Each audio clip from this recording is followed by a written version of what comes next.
Hello everyone, welcome to our class. जैसे कि हम सबको ये चीज पता है कि आरटीएम नागपुर यूनिवर्सिटी की लेटेस्ट गाइडलाइन ये है कि आप सबके पेपर्स ऑनलाइन होने वाले हैं और वो एमसीक्यू पैटर्न्स में होने वाले हैं।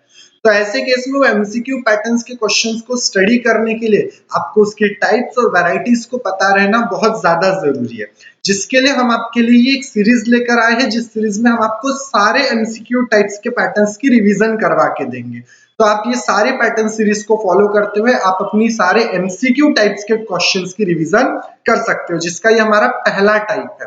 तो आज हम लोग इस क्लास में देखने वाले हैं कि इश्यू ऑफ शेयर्स रिलेटेड जो आपका चैप्टर है इश्यू ऑफ शेयर्स, उसके लिए किस तरीके के एमसीक्यूज आपको पूछे जा सकते हैं। सो here is your first question. कोशिश कीजिए कि हर क्वेश्चन को पहले आप खुद सॉल्व करने की कोशिश करें और उसके बाद में वीडियो को पॉज प्ले करके ये चीज देखने की कोशिश कीजिए कि आपका आंसर सही है कि गलत है। So here is your first question. As per the company act, a company cannot proceed to allot share unless dash is received। आपको ये चीज पूछी जा रही है कि कंपनी एक्ट के मुताबिक कंपनी कब तक के अलॉटमेंट इशू नहीं कर सकती। तो आपको ये चीज पता रहना चाहिए कि unless a company received a minimum subscription they can't allot a share. इसलिए आपका आंसर हो जाएगा answer number first A, minimum subscription. यानी जब तक के कंपनी को मिनिमम सब्सक्रिप्शन नहीं मिलता है तब तक के कंपनी शेयर्स अलॉटमेंट नहीं कर सकती है, ये आपको पता रहना चाहिए। So your second question. Her question को आप ट्राई कीजिए पहले सॉल्व करने की, और फिर नहीं आता है तो वीडियो को प्ले करके देखिए कि उसका राइट आंसर क्या है। Which of the following is not a feature of company. याद रखिए नॉट पूछा है कि इनमें से कौन सा कंपनी का फीचर नहीं है। Separate legal entity, perpetual existence, incorporated association, no separation between management and ownership. यदि आप ध्यान से देखोगे तो पहले तीनों भी कंपनी के फीचर है। कंपनी में सेपरेट लीगल एंटिटी भी रहती है, कंपनी में परपेचुअल सक्सेशन भी रहता है और कंपनी में इनकॉर्पोरेटेड एसोसिएशन भी रहता है। बट जो ऑप्शन नंबर डी है, no separation between management and ownership, ये आपका आंसर हो जाएगा क्योंकि ये उसका फीचर नहीं है। There is a separation between management and ownership. तो आंसर नंबर डी आपका सही आंसर है। Question number third. Share premium received by the company can be used for. जो कंपनी शेयर प्रीमियम यूज करती है उसका पैसा कंपनी कहां-कहां यूज कर सकती है। तो याद रखिए कंपनी अपना पैसा इश्यू ऑफ बोनस शेयर्स में इश्यू कर सकती है, यानी प्रीमियम का पैसा बोनस इश्यू करने के लिए यूज किया जा सकता है। तो आंसर नंबर सी आपका राइट आंसर हो जाएगा। So question number fourth. G Limited acquire assets worth rupees 75,000 from H Limited by issuing a share of rupees 10 at a premium of rupees 25. The number of share to be issued। बहुत ही simple सा question है but थोड़ा सा tricky question है। देखिए आपको क्या बोल रहा है कि कंपनी ने 75,000 रुपीज की एसेट्स परचेस की है। 75,000 में उस चीज को परचेस किया है। 10 का शेयर है लेकिन बिका कितने में है? 5 रुपए के प्रीमियम पे। आप सबको पता है कि प्रीमियम प्लस होता है। 10 का शेयर यदि 5 के प्रीमियम पे बिक रहा है यानी वही शेयर 15 रुपए में बिक रहा है, बराबर है। तो जब ये शेयर 15 में बिक रहा है तो आपको 75,000 रुपीज चाहिए। तो 75,000 डिवाइडेड बाय 15 कीजिए।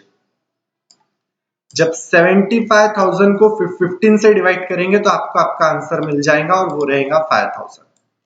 कैसे निकला? आपको 75,000 रुपए चाहिए तो 15 रुपए के हिसाब से जब आप 5,000 शेयर इशू करेंगे तभी आपको मिलेगा। तो सिंपल सा आंसर है 75,000 डिवाइडेड बाय 15। आंसर हो जाएगा आपका 5,000 शेयर्स। की कंपनी अगर 5,000 शेयर्स बेचती है तो बड़ी आसानी से शेयर्स इशू कर सकती है। So here is your fourth question. The rate of interest paid on call in advance as per the table F. ये क्वेश्चंस आपको ऐसे कैसे याद रखने पड़ते हैं, इसमें किसी तरीके का कोई कैलकुलेशन नहीं रहता, ये शेड्यूल्स रहते हैं, ये आपको ऐसे ही याद रखने पड़ेंगे। और इसका आंसर रहेगा आंसर बी 12%। याद रखिए टेबल एफ के मुताबिक 12% का इंटरेस्ट देना पड़ता है on a call in advance के ऊपर। सो here is your next question. Question number 6। 10,000 equity shares of 10 each issued to public at a premium of rupees 2 per share. The application were received 12,000 amount secured premium will be, आपको क्या बोल रहा है कि company ने 10,000 equity issue किए हैं 10 रुपए के हिसाब से, 2 रुपए का प्रीमियम, 12,000 एप्लीकेशन आती है, बताइए कि प्रीमियम अमाउंट कितना रहेगा। तो प्रीमियम अमाउंट उतना ही रहेगा जितना आप शेयर इशू कर रहे हो, क्योंकि अगर भले ही आपके पास 12,000 एप्लीकेशन आ रही है लेकिन 12,000 में से 2,000 एप्लीकेशन आप रिजेक्ट करोगे क्योंकि आपको 10,000 एप्लीकेशन ही बेचना है। सो 10,000 into premium rupees 2, your answer will be 20,000। Issue into premium amount कर दोगे तो आपको प्रीमियम अमाउंट पता चल जाएगी। So let's see our next question, question number 7, which statement issue before the issue of share, share issue करने के पहले कौन सा स्टेटमेंट इशू किया जाता है? तो हम सबको पता रहना चाहिए कि वो प्रोस्पेक्टस रहता है। कभी भी कंपनी जब शेयर्स इशू करती है तो शेयर्स इशू करने के पहले कंपनी प्रोस्पेक्टस इशू करती है और उस प्रोस्पेक्टस में कंपनी के शेयर्स के बारे में पूरी डिटेल इंफॉर्मेशन लिखी रहती है।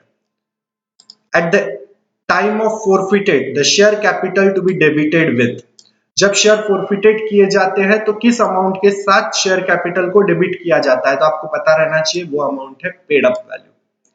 At the time of forfeited of share, the capital account is debited with paid up value. Question number 9. If a share of rupees 10 on which 8 has been paid up, if forfeited, it can be reissued at a minimum price of, ये question समझने की कोशिश कीजिए। आपका 10 रुपए का share है जिसपे आपने 8 रुपए फोरफिटेड किए, यानी एक इंसान था जिसने 8 रुपए दिए, 2 रुपए नहीं दिए, तो 2 रुपए न देने के कारण आपने उसके शेयर को फोरफिटेड किया। जब आपने उसके 8 रुपए फोरफिटेड किए तो different between issue value and forfeited value is the answer. आपको शेयर 2 रुपए में इश्यू कर सकते हो, मिनिमम प्राइस पूछा है कि कम से कम आप 2 में इश्यू करोगे, तो ये जो पुराने 8 है ये और ये जो नए 2 है 2, कुल मिला के 10 रुपए आपके जमा हो जाएंगे। तो आंसर रहेगा कि मिनिमम 2 रुपए पर शेयर के हिसाब से आपको शेयर इश्यू कर सकते हो। ये क्वेश्चन सबसे इंपॉर्टेंट माना जाएगा। The part of share capital which can be called up only when a winding up of a company, क्या बोला है कि शेयर कैपिटल का वो कौन सा हिस्सा रहता है जो सिर्फ वाइंडिंग अप के समय ही कंपनी बुला सकती है, उसके पहले बुला नहीं सकती। आप सबको पता रहना चाहिए कि वो रिजर्व कैपिटल है। Reserve capital is a part of share capital which can be called up only when a company is winding up, जब कंपनी बंद होती है उस समय रिजर्व कैपिटल का पैसा लिया जाता है, उसके पहले रिजर्व कैपिटल का पैसा लिया नहीं जा सकता। दो चीजें रहती है, दोनों समझने की कोशिश कीजिए, यहां से आपको कंफर्म एक क्वेश्चन पूछा जाएगा। देखिए दो चीजें रहती है, एक तो रिजर्व कैपिटल रहता है और एक कैपिटल रिजर्व रहता है, नाम का आगे पीछे बट फर्क बहुत है। रिजर्व कैपिटल का मतलब क्या होता है? पोर्शन ऑफ अनकॉल्ड कैपिटल, वो कैपिटल का हिस्सा जो आपने अभी तक मांगा नहीं है। जैसे कि समझो 10 रुपए का शेयर है, आपने 6 रुपए मांग लिए और 4 रुपए आपने बोला कि जब तक कंपनी बंद होती नहीं तब तक हम 4 रुपए मांगेंगे नहीं, तो उस 4 रुपए को रिजर्व कैपिटल बोला जाता है। अनकॉल्ड कैपिटल, याद रखिए uncalled capital is equals to reserve capital and capital reserve is a created out of profit, capital profit. Capital reserve कहां से निकलता है? कैपिटल प्रॉफिट में से निकाला जाता है और रिजर्व प्रॉफिट अनकॉल्ड कैपिटल में से निकलता है। रिजोल्यूशन, रिजर्व कैपिटल के लिए स्पेशल रिजोल्यूशन लगता है, तो वहीं कैपिटल रिजर्व के लिए आपको किसी तरीके के रिजोल्यूशन की जरूरत नहीं है। Amount which has to be received, वो पैसा जो मिलना बाकी है उसे रिजर्व कैपिटल बोला जाएगा, और विच हैज ऑलरेडी रिसीव्ड, वो जो ऑलरेडी मिल चुका है उसे कैपिटल रिजर्व में गिना जाता है। इसकी किसी तरीके की अकाउंट में ट्रीटमेंट नहीं रहती, यानी कैपिटल रिजर्व की कोई एंट्री नहीं रहती, लेकिन कैपिटल रिजर्व यदि हो, रिजर्व कैपिटल की अकाउंट में किसी तरीके की एंट्री नहीं रहती है, लेकिन कैपिटल रिजर्व है तो वो बैलेंस शीट की लायबिलिटी साइड में दिखाया जाता है। यह पैसा सिर्फ और सिर्फ लिक्विडेशन के वक्त ही मांगा जा सकता है। होप आपको डिस्टिंक्शन बिटवीन समझा होगा, यहाँ से आपको कंफर्म एक ना एक क्वेश्चन मिलेगा, इसलिए इस डिस्टिंक्शन बिटवीन को बार बार रिवाइज कर लेना।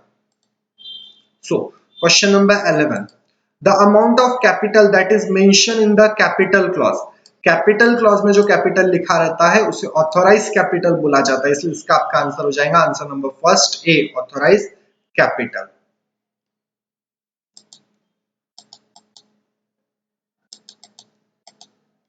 सो next question, capital reserve is created out of, देखिए ये वही क्वेश्चन है, वही डिस्टिंक्शन बिटवीन से क्या पूछ रहा है, capital reserve is the capital is created out of, किसके बारे में बात कर रहा है, कैपिटल रिजर्व के बारे में। और हमने अभी पढ़ा कि कैपिटल रिजर्व जो रहता है वो कैपिटल प्रॉफिट से क्रिएट होता है, और जो रिजर्व कैपिटल रहता है वो अनकॉल्ड कैपिटल रहता है। So answer A will be your right answer. Reserve capital का मतलब पूछ रहा है कि रिजर्व कैपिटल क्या होता है। देखिए उस डिस्टिंक्शन बिटवीन में से कितने सारे क्वेश्चन बन रहे हैं। Reserve capital means the part of subscribe uncalled capital, the accumulated, the part of capital reserve, the part of capital redemption reserve. तो ये जो पहला है ये आपका सही आंसर है कि वो जो अनकॉल्ड कैपिटल है उसमें से कैपिटल रिजर्व क्रिएट किया जाता है।